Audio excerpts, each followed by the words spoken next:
My guest today is Nadia Milani. Nadia is the VP of Marketing at WellnessLiving.com.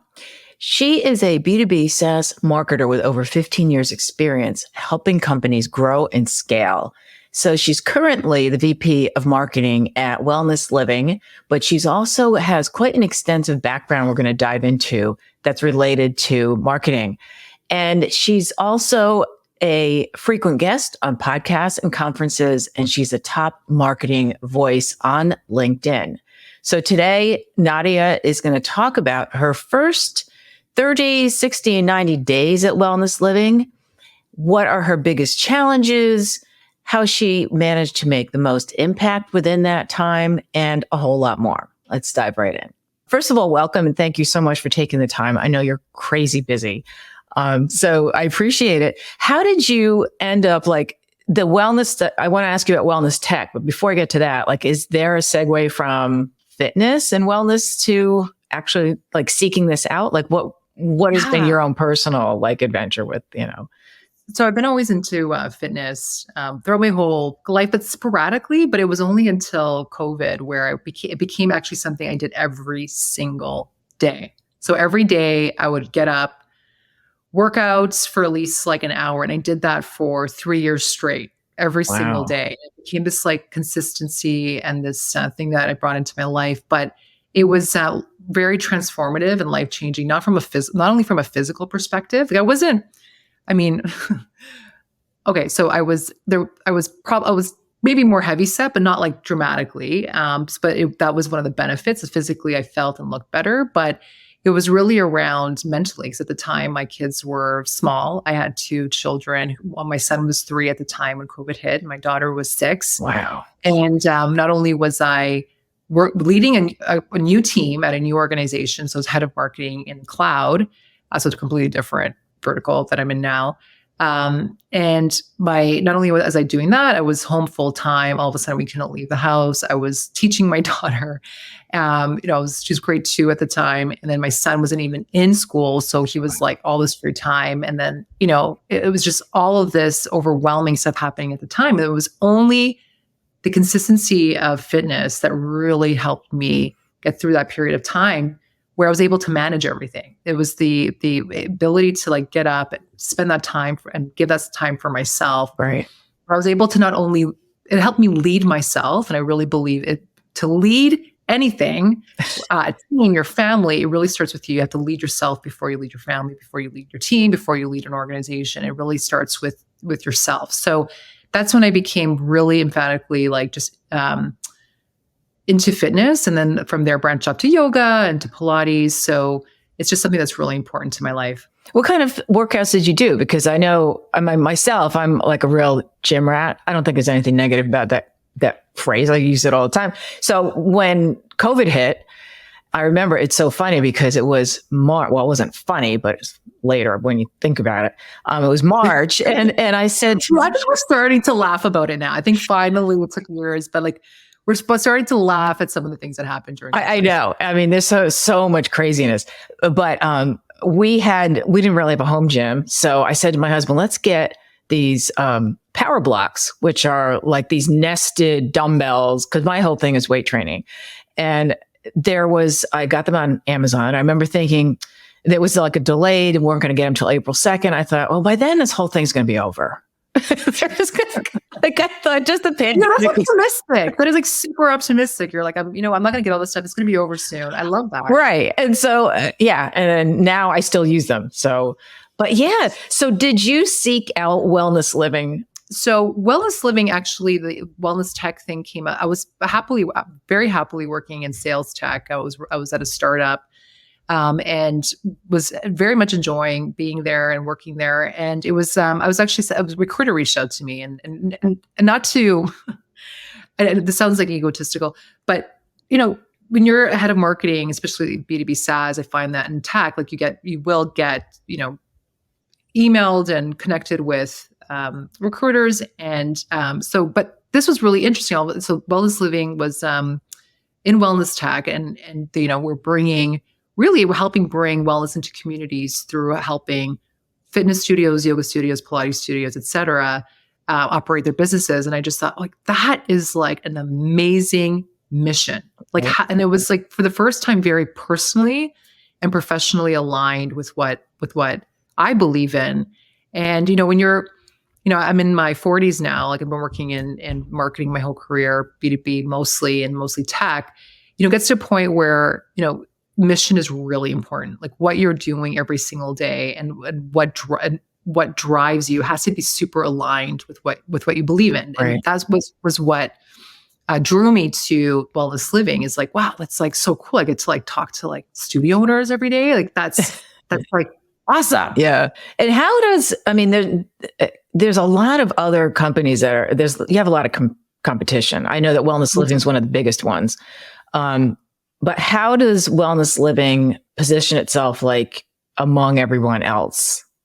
So at the time when we started, the positioning was just like really an alternative because there weren't many other business operation software for fitness gyms and studio software. So really we were like one of the only other alternatives to MindBody, which is what like the major market player. So it was just, we were like, wow, there's like an actual other booking software that I can use when we first started. Mm-hmm. So I think that alone was like, having the differentiator and another person in the market, I think helps fuel growth. To us, one of the big things that we lean on is customer service. So it's really being able to be there for studio owners. Because like the thing is like studio owners and speaking to them, I spent like my first 30, 60 days at the organization just speaking to a lot of our customers. Like, what are their pain points? What are they interested in? And like, if you're a studio owner or if you know a studio owner, like they don't got a lot of time. Like right. There's a 2 or 3 potential owners.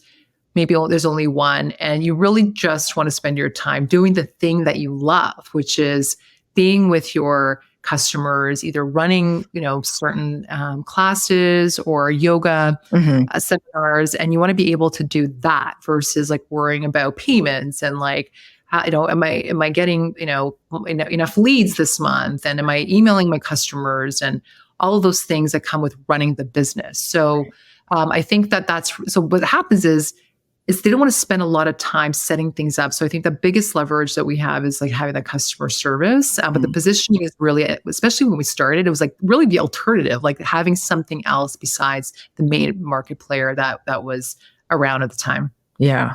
I was going to say, it sounds like the company sort of caught that crest of that wave, like when it just started, because I think now there's more and more than when they first, like when did Wellness Living start? So 10 years ago, actually, this year. So yeah. Like we were in beta, like about 10 years ago. So it has been quite some time. Wow. Okay. Yeah. Cause just recently I've just heard about other companies that are doing something similar. And it's like, I think if you can get in there right when everything, like I think about this with, I've worked with a lot of coaches that are helping entrepreneurs. And so they, the ones that got in way like Amy Porterfield's of the world, they're the one that really blew up because that's when there was a lot of choices around. Then, they grew because it's just so much harder now to break into that field.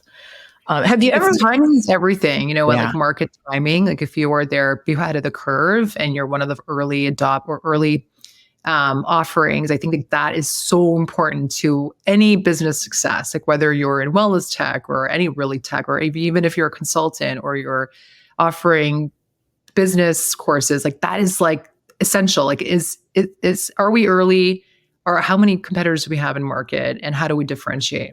Yeah. Yeah. And that's so important. So you've been at Wellness Living for not that long as of this recording. It's been how long now? Has it been 4 months? So technically, like I started in October. So if LinkedIn will count like each month that you're actually there, but it was at the end of October. So I'm going into my 5th month. But startups, like they say this, and it's absolutely true. It's like almost is it cat years? So 1 month feels like a very long time. So I've only been there for 5 months, but it does feel like a little bit longer than that for sure. Yeah. And so take me back to like, how did the whole thing, like what happened in your first 30 days? I don't know if you can break it into 30, 60, 90. But what were some of the things that were most impactful during those different periods? Absolutely. I actually have a 30, 60, 90-day template that I'm going to like bring up while we're talking about it. But okay, so this is the thing. When you start at a company, like it's super important and critical that those 90 days are your most impactful. And Yeah. like it's really important to come in and like make a splash, because there's a couple of things, especially from an executive level, is that you're really helping run the organization, right? So it's like you have to have visibility. So it's about managing up, down, and across. So you're managing not only your team or teams, but you're managing also up to the board as well as to potentially to the CEO, but across like your executive team. So you have to have like high impact in a very small amount of time, and you have to drive results. So it's really important to understand like where are the opportunities to drive results. And I know that sounds like shallow. It's like, okay, is it really about performance? Is it really always about the money? But it really is. It's about like how can we drive early wins that show that we can bring in revenue. So it's like really understanding like what are we currently working on? What is the data? Get access to all the data and understanding what do we need to drive for the future. So that sounds hard. It's like, how do you do that in 30 days? So I'm going to actually break it down for you. So like the first 30 days is really, I mean, it's about getting in the weeds. This is not anything that is new, but it's like getting in the weeds with like high intensity. Because the thing is like, you don't want to be there for 30, 60, 90. And then at the 90 days, it's like, oh, sorry, thank you very much. And it's actually, I've seen it happen. I've seen executives come in and then after 90 days, it's like, you know what, we're actually going to part ways. You weren't as impactful as we need. Specifically in startups and tech, it's like you have to have that intensity. Yeah. So it's really understanding the business, the financials, what are the current roles? How are we going to work together? Meeting the team and building those relationships. I always believe that it's like one conversation at a time. That's how you build those relationships. So it's meeting with your key stakeholders, your key partners, and having what we're having right now. Like a conversation about like, how are we going to do this? What were the biggest wins? What were the losses? And building those relationships. But then understanding like the financials as well is like, okay, where are we now? Where were we? And where do we need to go? Yeah. And understanding your marketing activities that have helped support those initiatives or that revenue number. And it's really understanding, okay, like what from a marketing perspective do we need to do? But I'm going to stop there because I'm like delivering it, Linda, and I'm giving it in like big batches. So I don't know if you wanted to ask some questions there before we move on to the 60-90-day framework. Well, the thing that stood out to me is it sounds like one of the most important things was you just having like creating these relationships, getting to know the people that you were working with. I mean, is that something that's kind of underrated? Absolutely. And I see this happen all the time. And it's a qualitative thing, but this is probably simplifying it a lot, but I believe wholeheartedly that your career and your business success is very much weighted on the relationships you build. I agree. Regardless of where you work. You can be in sales, you can be in marketing, you can be as the CEO, but it's how you build those relationships, how you work with people, how you inspire them. What is it that you are leaving with them? Right. Do you lift them up or do you drain them? Yeah. Do you give them motivation or do you deflate them? Do you make them want to come tomorrow, to show up tomorrow? Or do you feel that you kind of make them feel like, I don't want to show up tomorrow? Right. That is the stuff that drives business forward. That's what creates great, fantastic companies. That is what makes organizations succeed. And I've seen the opposite happen. And and absolutely to your point is that relationships are underrated, but it is so critical for driving business outcomes that you want. What's interesting is I used to do in-home personal training way back when. Oh, no way. Okay. Yeah. So I'd go into people's homes and so I'd get to know people. Like, I don't know. I mean, I would know what people do for a living, but when everyone's in their shorts and t-shirts, we're all just people, right? But by the way, I'm wearing shorts right now. A little known fact. I'm wearing shorts right now. It's so funny. But I was working with a couple of really high level CEOs, and the two that come to mind, one was just like, they're both super nice. Okay. One of them was at a very big tech firm, and he was next in line to be CEO. And he was actually like, he answered to the CEO. But he was so down to earth that he would have people would come out of retirement to work for him, like when he would get into like higher and higher levels. And his wife told me this, like they just love him. Another one that I worked for, he would always ask me about me. You know, I come in the house, like, how are you doing? You know, what's going on with you? And it was always about me. And it just struck me as being funny because here are these people that, you know, you think they're going to be super tough. And there was another one, total opposite end of the spectrum, a couple people who were so difficult, we just could not work together. And it was to a point where I would leave there in tears, just very condescending, you know, and I don't know how people worked for somebody like that. I really don't.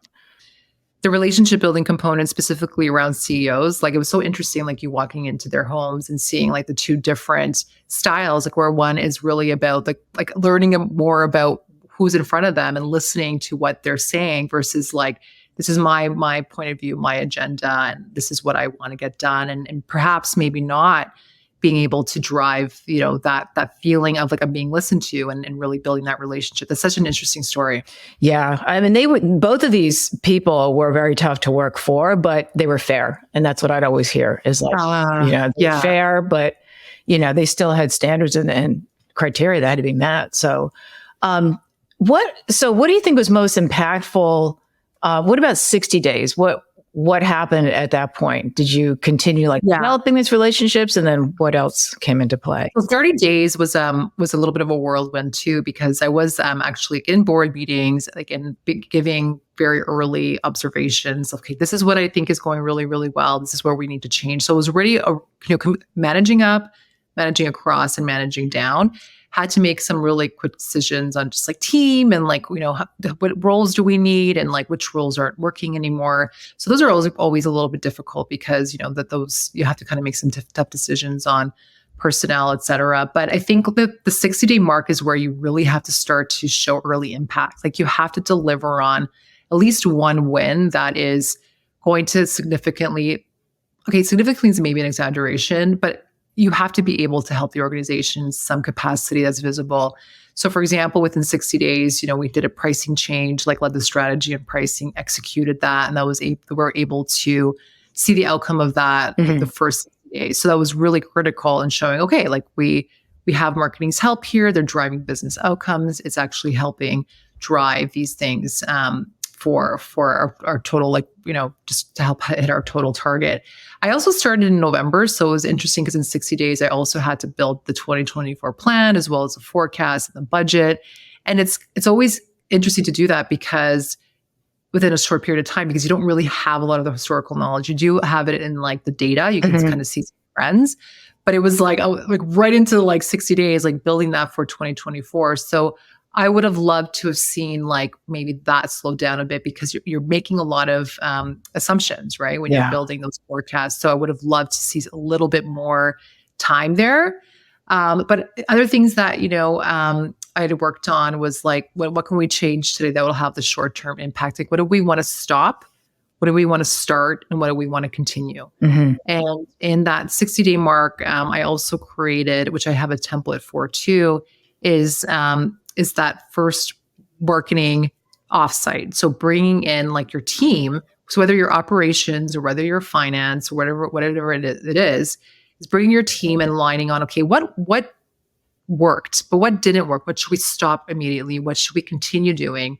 What should we start? Like, what are the things that we've always wanted to try, but either were under-resourced, couldn't do it, didn't have the right people, didn't have the right leadership, whatever it was. So, and then it's also talking through and building that psychological safety within the team, being able to really just like lay out all the issues or the things that they've been struggling with, and creating that open forum where there's no rules except that we talk and we respect everyone. So we're not here to like personally attack anyone, but being able to start to talk through what are the things that we experienced.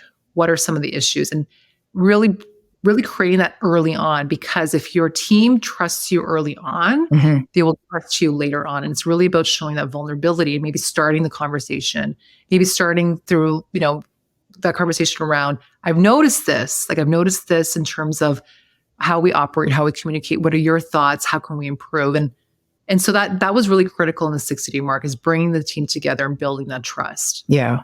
You seem like a good people person. Like that's. Oh, do I?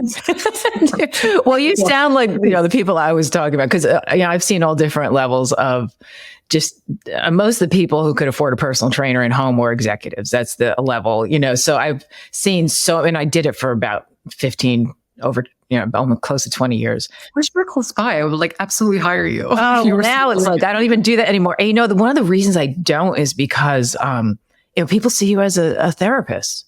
It's like, I would just run into situations where it's like, I just want to help you get in shape. I don't, and you just get wrapped up in people's personal problems, especially when you're going in homes. I mean, I've walked in with people in the middle of an argument and I get kind of the brunt of it and I have nothing to do with it. And it's like, all right, this is like, and it was wearing on me, which is pretty. I think that's like so much with like service types of roles and like, I think that type of, I think like a hairstylist probably get the brunt of that as well. And the thing is, and people don't always treat you, because I was in a service position and I was, the worst is when someone has referred me to one of their friends, not knowing that the friend, because this happened once, was just really horrible to anyone who was in a service position. And it just didn't work out. When I told the person who referred me, I said, it just didn't work out. And they're like, well, I don't understand that because we get along with them. Well, yeah, because you both go to the same country club. I'm not in that, but that's really what it was with this particular person. Not everyone's like that, but thankfully. Yeah, but it was tough, But as far as other challenges, I mean, was there anything that surprised you about because you've been in marketing for like 15 years, right? You know what I was actually surprised me was, first of all, I want to address one thing with the people comment. Because I really, and I have actually, there's another podcast I'm doing in April where we're just kind of like doubling down on this particular point, is that really, I think that high performance has nothing to do with the numbers. I really do believe it's about building culture, building a team that trusts each other, where we can talk about the things that are hurting, the good, the bad, the ugly. Like, it's really important to build that foundation, because if you can't do that, you can't scale. Right. You can't if you develop that yes culture where everyone's kind of afraid to say what's going on, then you actually don't create what you need, which is a high performance culture. And that's always based on trust. And that's why I love the book Radical Candor by Kim Scott. I mean, I read it 7 or 8 years ago, but it's really about those quadrants, and being able to have a radically candid culture is really about building that foundation of trust, which is really about showing that you care to your people, and giving them the feedback that helps them get better. So wanted to just address that, because again, high performance has nothing to do with the numbers. It has to do with building the trust with your team, So it's about being a people person. Because otherwise they spend their time trying to figure out how to undermine you instead of working with you too, right? Because you hear what about people like Steve Jobs? He was notorious for being awful, but yet, the company, you can't argue with his success. You know why? Because that had to do a lot with, and this is just my own personal, I don't know, maybe I did read this somewhere. I have no idea.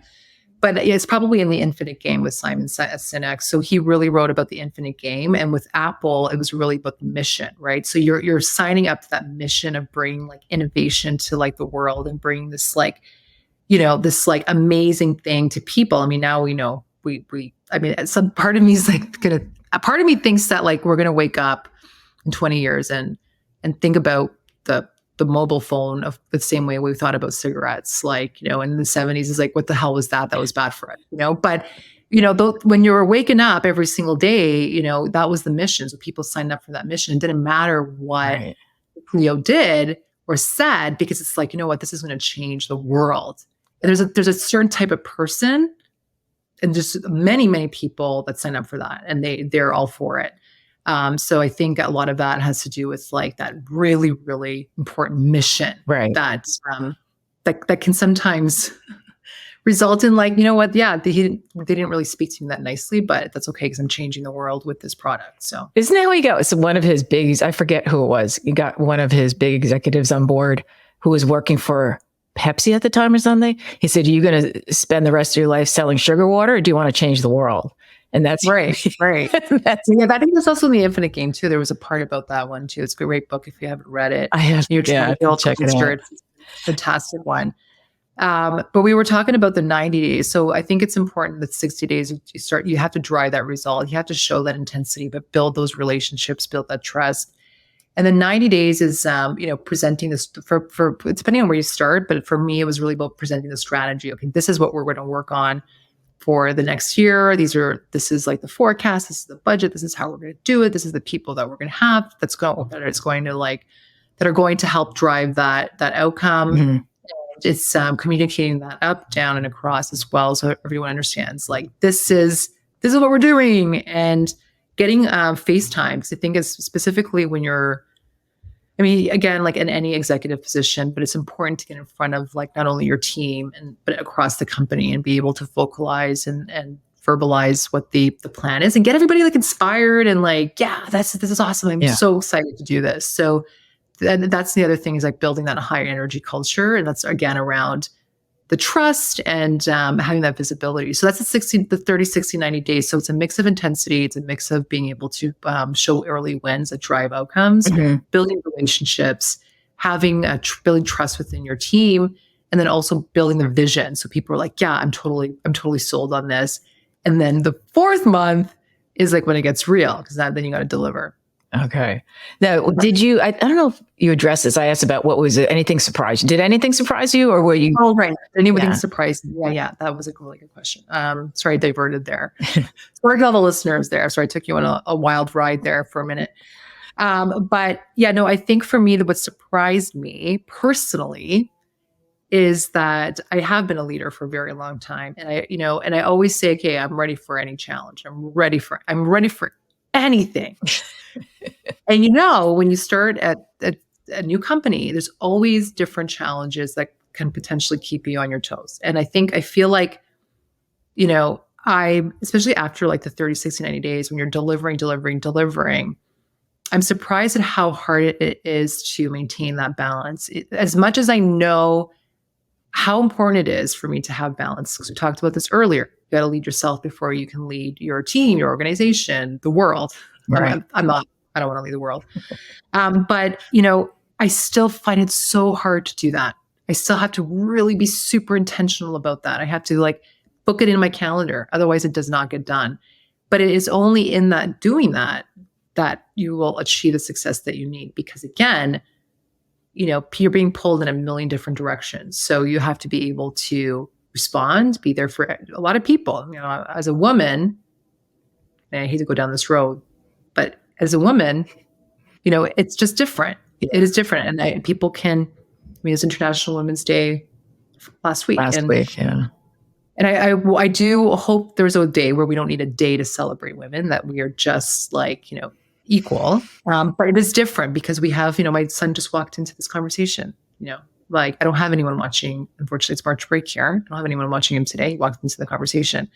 I have, my family, the females just have, we have, the family dynamic, and yes, we can get help, but also as female leaders, I'm consistently in many situations at work where I'm the only woman in the room, definitely the only woman in the boardroom. Yeah. So, the only woman in a lot of different situations. So it's, and it's sometimes I feel like, it's just different for us. We have to be, take care of ourselves so we can take care of everyone else and be at our optimal performance. And that's hard. It's still hard. And that's what, like, I get mad at myself sometimes. 'Cause I'm like, okay, like, honestly, how long I've been, been in this for 18 years. When am I going to learn to take care of myself first? But I still fall off the wagon. Yeah. It's interesting you say that, because I always think, and I don't know why lately, maybe it's because it's International Women's Day, because I'm not big on, on all the feminism, all that stuff. But I do notice, like, there was something on TV yesterday. They were talking about a group of people that were, I don't know, it was some kind of board. There was not a single woman on it. And now I'm really noticing this. And it's, and then I don't know. I mean, I've never worked in a corporate environment, and it freaks me out to think about dealing with. I have dealt with very strong women, and like I was a member of a board of, I wouldn't say the name of it, because it was a big writers board. And as an introvert, I'm fine one-on-one, but when it comes to standing up for myself when everyone else is a very loud extrovert, it's really hard for me. And so I just felt like I was constantly getting run over. And that's the kind of thing that, I'd have to really work on if I were to work in a company, so I have to work on it. I have to work on it. Yeah. It's something that, because the thing is like, you're there to represent like your team, but you're also there to, create change and not be a yes person. And I had a conversation with a mentor. I posted this on LinkedIn, and he said to me, "Nadia, you know what?" And I'm like, "What?" And he said, "You know what? You're becoming a yes person." And I'm like, "What do you mean?" He's like, "Don't become a yes person. You're not hired to say yes. You're hired to bring in solutions and bring in change and bring in innovation and bring in things that will drive business outcomes and drive the business forward." And I'm like, and I paused and it made me mad because I'm like, I'm like, really? And I'm like, yeah, you know what? I am becoming a yes person. And part of it is that, you're in those exact situations. Like sometimes you got to pick your battles, and you can't be constantly exhausted by the battles that you're choosing to fight. But sometimes when you're at that level, a lot of it is just having a lot of friction and being able to work through it. And sometimes it does become very much of a debate, and you have to like have a lot of energy for that. That's why again, the wellness and taking care of yourself prepares you for, I think mentally for me, those types of conversations. Because as long as I'm like taking care of myself and, bringing the data in first and being able to, bring that voice forward, you're able to, I feel like, I mean, again, it's not for everyone, but maintain composure in those scenarios and be able to fight the fights that you need. Yeah, exactly. And, we could talk forever, it seems. I know that. I want to like. Well, I know that you have meetings and it's, I was so happy to be able to get you on this podcast. Thank you for being patient. Thank you so much for being patient with me. I know the first 90 days are so busy, and we've been trying to go together for quite some time. Yeah, I know. And it's been tough. So I'm really glad. Where can people find you? Is it mainly LinkedIn? Is there anywhere else that? Yes. So I'm on LinkedIn, basically. I'm on Twitter a bit, but not really. So I feel like if you really want to get a hold of me, I'm on LinkedIn, and we'll be happy to answer any questions about leadership, about wellness, about marketing. I'm on there usually once or twice a week, posting and publishing. Would love to meet you, talk to you if you want to get a hold of me. Awesome. All right. Thank you so much, Nadia. I really appreciate your time today. Linda, it's been a pleasure. Thank you so much.